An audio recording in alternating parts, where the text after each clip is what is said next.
जय श्री कृष्ण भक्तों, आज हम इस वीडियो में श्री कृष्ण भक्त कर्माबाई की कहानी लेकर आए हैं। राजस्थान के नागौर जिले के ग्राम कालवा में एक जाट किसान जीवन राम डूडी के घर 1615 में एक कन्या का जन्म हुआ। कन्या का जन्म होने पर पिता जीवन राम डूडी को अत्यंत खुशी हुई। उन्होंने उस कन्या का नाम कर्मा रखा। कर्मा को सभी कर्माबाई भी बुलाते थे।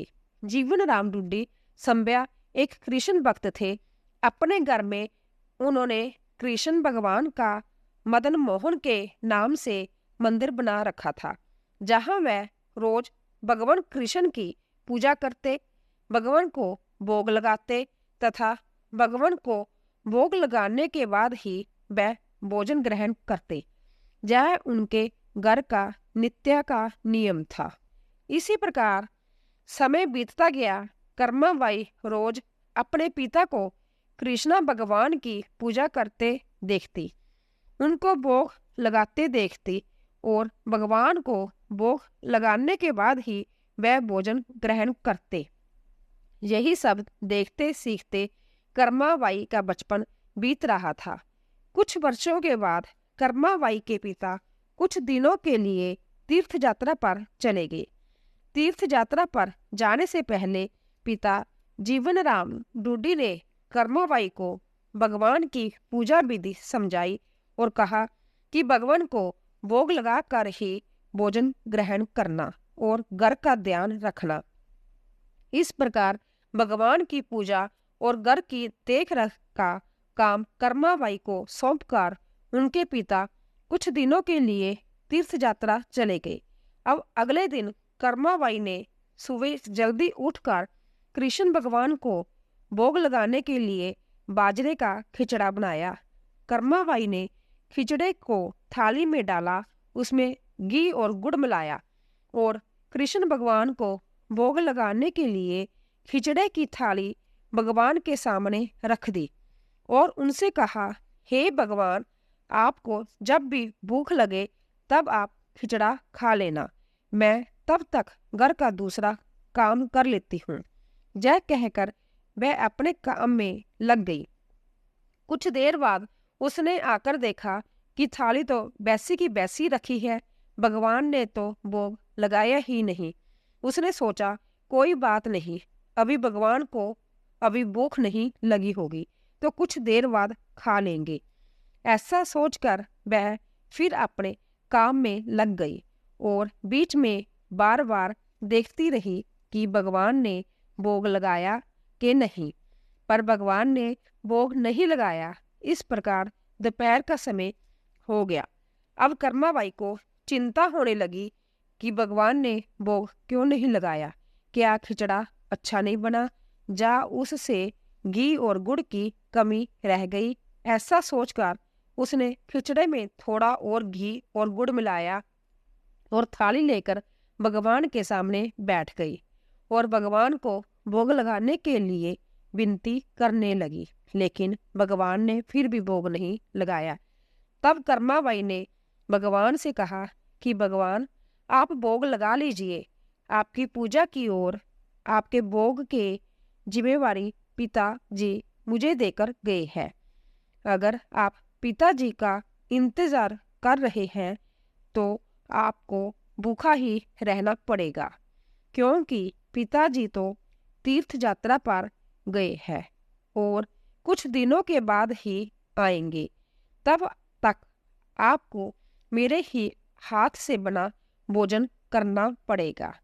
भगवान, मुझे षटरस व्यंजन बनाने नहीं आते और ना ही मुझे विधि विधान से पूजा पाठ करना आता है। मुझे तो बस जब बाजरे का खिचड़ा और रूखी सूखी सब्जी रोटी बनानी आती है। आपको कुछ दिन इसी से गुजारा करना पड़ेगा। मैंने आपके खिचड़े में थोड़ा और ज़्यादा घी और गुड़ भी डाल दिया है, अब तो भोग लगा लीजिए। इस प्रकार कर्मा बार बार भगवान से भोग लगाने को विनती करने लगी, लेकिन भगवान ने फिर भी भोग नहीं लगाया। तब कर्माबाई ने भगवान से कहा, भगवान, जब तक आप भोग नहीं लगाएंगे तब तक मैं भी नहीं खाऊंगी। आपके साथ साथ मैं भी भूखी रहूंगी। ऐसा कहकर वह भगवान से नाराज होकर बैठ गई। दोपहर बीत गई, शाम होने को आई, लेकिन भगवान की तरह कर्माबाई ने भी कुछ नहीं खाया। आखिरकार कर्मा की जिद देखकर भगवान की मूर्ति से आवाज आई, अरे कर्मा, तुमने पर्दा तो किया ही नहीं, मैं ऐसे कैसे भोग लगाऊंगा। जय सुनकर कर्माबाई ने अपनी ओढ़नी का पर्दा किया और उसी की छाया में भगवान श्री कृष्ण ने बाजरे के खिचड़े का भोग लगाया और पूरी थाली खाली हो गई। कर्माबाई ने देखा और कहा, हे भगवान, इतनी सी बात थी तो पहले बता देते। सारे दिन खुद भी भूखे रहे और मुझे भी भूखा रखा। इसके बाद भगवान को भोग लगाकर कर्मा ने भी भोजन किया। इस प्रकार जय कर्माबाई का नित्य का नियम बन गया। कर्मा रोज सुबह जल्दी उठकर सबसे पहले भगवान के लिए भोग बनाती और भोग की थाली भगवान के सामने रखकर पर्दा लगाकर बैठ जाती और कुछ देर में ही देखती तो थाली पूरी खाली हो जाती। यह देखकर कर्मा बहुत खुश हो जाती और अपने दूसरे कामों में लग जाती। कर्माबाई का यह भाव था कि भगवान को सुबह जल्दी ही भूख लग जाती है, इसीलिए वह सुबह सवेरे जल्दी उठकर किसी विधि विधान में पड़े बिना सबसे पहले भगवान के लिए भोजन बनाती और बड़े प्रेम से भगवान को भोजन खिलाती और भगवान को भोजन खिलाने के बाद निश्चिंत होकर स्नान आदि करती और करके दूसरे काम करती और यह कर्म लगातार चलता रहा। कुछ दिनों के बाद कर्माबाई के पिता तीर्थ यात्रा करके घर लौट आए। पिता के आने पर कर्मा ने उन्हें बताया कि पहले दिन जब उसने भगवान कृष्ण को भोग लगाया तो कैसे भगवान ने सारे दिन नखरे किए और शाम को जाकर खिचड़ा खाया, और अब तो भगवान कृष्ण सुबह जल्दी भोग लगते ही पूरी थाली साफ कर देते हैं। जय सुनकर कर्माबाई के पिताजी आश्चर्यचकित रह गए और कृष्ण भक्त पिता को कर्मा की सरल प्रेम भक्ति और भगवान श्री कृष्ण की कृपा को समझते देर नहीं लगी। कर्मा के पिताजी से ने सोचा कि जिस भगवान को प्राप्त करने वो तीर्थ यात्रा करने गए थे, वो भगवान उनके घर में ही विराजमान है और उनकी पुत्री के हाथों से रोज भोग लगाते हैं। मन में ऐसा सोचकर वह कर्माबाई को अपनी पुत्री के रूप में प्राप्त करके अपने आप को धन्य समझने लगे और उन्होंने कर्माबाई से कहा कि पुत्री, आज से तुम ही भगवान की सेवा करना और रोज भगवान को अपने हाथों से भोग लगाना। ऐसा सुनकर कर्माबाई बहुत प्रसन्न हुई और रोज इसी प्रकार सुबह जल्दी उठकर अत्यंत प्रेम भाव से भगवान श्री कृष्ण को भोग लगाने लगी। इस प्रकार यह उसका रोज का नियम बन गया। कुछ वर्ष बाद कर्माबाई के पिताजी देवलोकगमन कर गए। अब कर्मा अकेली रह गई, इसीलिए कर्मा का घर में मन नहीं लगता था। इसीलिए कर्मा घर से भगवान श्री कृष्ण की मूर्ति लेकर अपने गांव कालवा को छोड़कर तीर्थ यात्रा पर निकल गई। भारत में अलग अलग तीर्थों के दर्शन करते करते कर्माबाई उड़ीसा के जगन्नाथपुरी पहुंच गई तथा जगन्नाथपुरी में ही कर्मा ने निवास करने का निश्चय किया।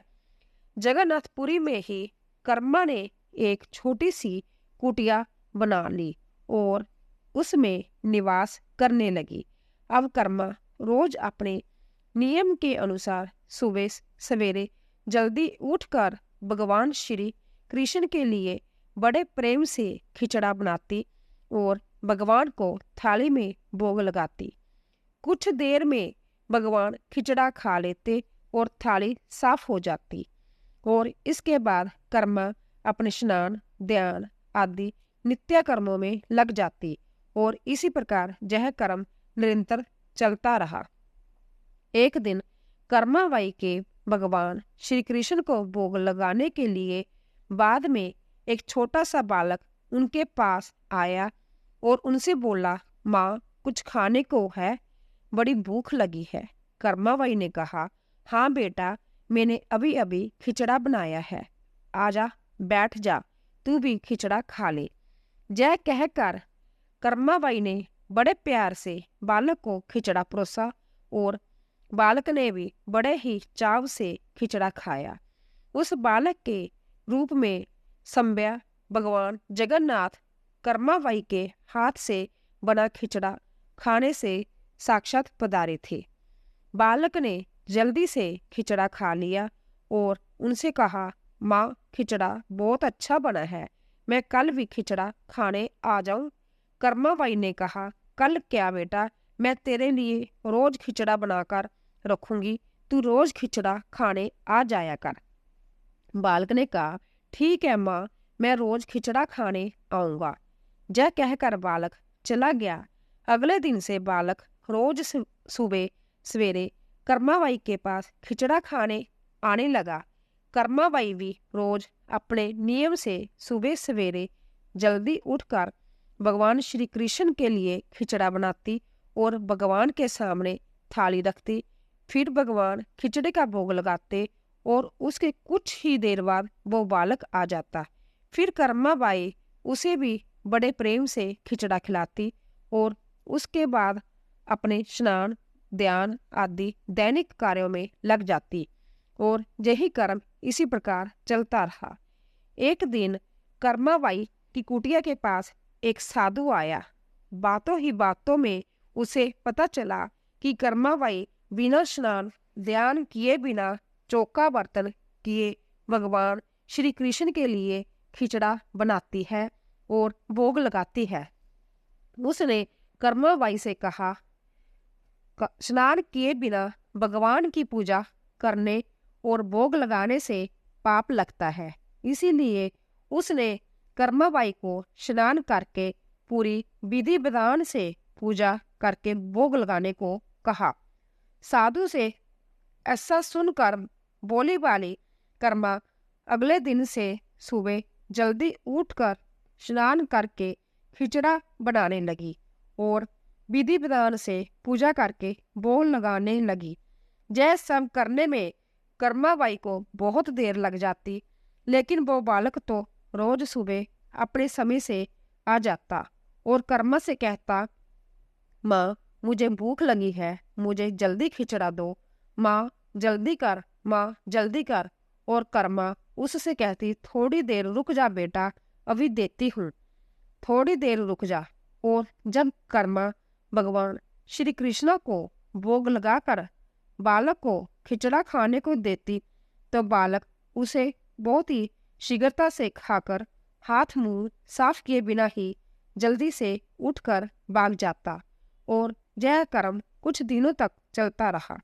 और इन्हीं दिनों में भगवान श्री जगन्नाथ जी के मंदिर में सुबह के समय भगवान की मूर्ति के मुख पर खिचड़ा लगा हुआ रहता। ये देखकर भगवान जगन्नाथ की सेवा में रहने वाले पुजारी जो संभ्या बहुत बड़े कृष्ण भक्त थे, वो सोचते, आजकल ये भगवान श्री जगन्नाथ जी के मुख पर खिचड़ा कैसे लग जाता है, हम तो खिचड़े का भोग नहीं लगाते, तो फिर यह खिचड़ा कहाँ से आता है।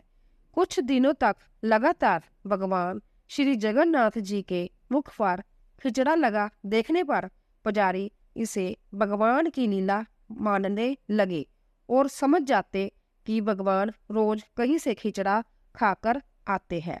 भगवान की लीला को जानकर वो मन ही मन भगवान श्री जगन्नाथ से पूछते कि कहाँ से खिचड़ा खाकर आते हो, भगवान हमें भी बताओ। उसी रात भगवान श्री जगन्नाथ जी पुजारी के सपने में आते हैं और उनसे कहते हैं कि मेरी एक भक्त है, कर्माबाई, जो जगन्नाथपुरी में ही रहती है, वो रोज सुबह सवेरे मेरे लिए बाजरे का खिचड़ा बनाती है और बड़े प्रेम से मुझे भोग लगाती है। और मैं भी रोज सुबह जल्दी कर्माबाई के पास खिचड़ा खाने जाता हूँ। मुझे उसके हाथ का बना खिचड़ा बहुत पसंद है। परंतु कुछ दिन पहले कर्मा के पास एक साधु आया और उसे स्नान ध्यान करके विधि विधान से पूजा करके भोग लगाने को कह गया। इसीलिए आजकल वो विधि विधान से पूजा करके भोग लगाती है और उसके बाद मुझे खिचड़ा खिलाती है। यह सब काम करने में उसे बहुत देर लग जाती है और मुझे खिचड़े का इंतजार करना पड़ता है और भूख का कष्ट भी सहन करना पड़ता है। और जब तक मैं खिचड़ा खाता हूँ तब तक जहाँ मंदिर में भक्तगण आने लगते हैं। इसीलिए आजकल मुझे खिचड़ा खाकर मुंह हाथ धोए बिना ही जूठे मुंह भाग कर आना पड़ता है। भगवान श्री जगन्नाथ जी से यह जानकर पुजारी ने अगले दिन उस साधु की खोज कराई और उस साधु को बुलाकर उसे सारी बात बताई। पुजारी ने यह सब जानकर वह साधु घबराया और कर्माबाई के पास पहुंचा। उनसे कहा कि आप पहले की तरह ही सुबह जल्दी ही भगवान को खिचड़े का भोग लगाया करें। आपके लिए किसी नियम या विधि विधान से पूजा करने की आवश्यकता नहीं। साधु से यह सुनकर कर्माबाई अगले दिन पहले की तरह भगवान को खिचड़े का भोग लगाती रही और उस बालक को भी बड़े प्रेम से खिचड़ा खिलाती रही। यह कर्म कई वर्षों तक चलता रहा और एक दिन कर्माबाई इस संसार चक्कर को छोड़कर प्रभु के धाम चली गई। उस दिन जगन्नाथपुरी के मंदिर में भगवान श्री जगन्नाथ जी के श्री विग्रह के नैनों से अश्रु निकल रहे थे। यह देखकर मंदिर के सभी पुजारी और जगन्नाथपुरी के राजा भी मंदिर में उपस्थित हो गए और प्रभु से विनती करने लगे कि हे प्रभु, क्या हमसे कोई भूल या अपराध हुआ है जिसके कारण जगत के पालनहार की आंखों से आंसू निकल रहे हैं। उसी दिन रात से पुजारी और जगन्नाथपुरी के राजा के स्वप्न में भगवान श्री जगन्नाथ जी ने कहा, आज माँ कर्माबाई इस लोक से विदा हो गई और मुझ में विलीन हो गई, परंतु अब मुझे रोज सुबह सवेरे बाजरे का खिचड़ा कौन खिलाएगा। अगले दिन जगन्नाथपुरी के राजा ने मंदिर के सभी पुजारियों और संतों से राय ली और यह आदेश जारी किया कि आज से भगवान श्री जगन्नाथ जी को सुबह सवेरे सबसे पहले माँ कर्माबाई के नाम से खिचड़े का भोग लगाया जाएगा, जिससे भगवान को माँ कर्माबाई की कमी कभी महसूस न हो। इसीलिए आज भी भगवान श्री कृष्ण जगन्नाथ जी के मंदिर में श्री जगन्नाथ जी के विग्रह को 56 भोग से पहले बाल रूप में खिचड़े का भोग लगाया जाता है और इसे बाल भोग कहा जाता है। सैकड़ों साल बाद यह प्रजा आज भी वैसी की वैसी चली आ रही है। जय श्री कृष्ण। भक्त कर्माबाई की जय।